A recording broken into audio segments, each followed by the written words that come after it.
కూడా ఈ క్రీడా స్ఫూర్తికి అందరికీ కూడా హృదయపూర్వకమైన అభినందనలు తెలియజేస్తూ ఉన్నాను. ఒక మంచి ఆలోచనతోటి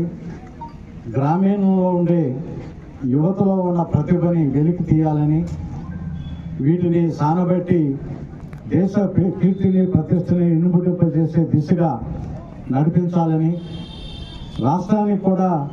అంతర్జాతీయ స్థాయిలో పేరు తెచ్చే క్రీడాకారుల్ని ఇప్పటి నుంచే గుర్తించడం మొదలు పెడితే పేరు ప్రఖ్యాతులతోటి రాష్ట్రానికి మంచి పేరుతో పాటు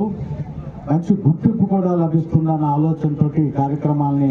మనం మొట్టమొదటిసారి ఆంధ్రప్రదేశ్ చరిత్రలో ఈ కార్యక్రమాన్ని తీసుకోవటం జరిగింది. ఇప్పటికే అనేక దశల్లో ఈ యొక్క క్రీడల్లో మీ అందరూ కూడా మెరుగైన ఫలితాలను సాధించుకొని ఈ స్థాయికి రాలేని వారు, ప్రయత్నం చేసిన వారిని కూడా ఈ సందర్భంగా మనం గుర్తుపెట్టుకుని వారి క్రీడా స్ఫూర్తికి కూడా వారిని కూడా అభినందిస్తూ మరి కార్యక్రమాన్ని ఇప్పటికీ కొద్దిగా ఆలస్యమైంది కాబట్టి మీకు ప్రారంభించుకుందామని చెప్పి మీకు మనవి చేసుకుంటూ ధన్యవాదాలు.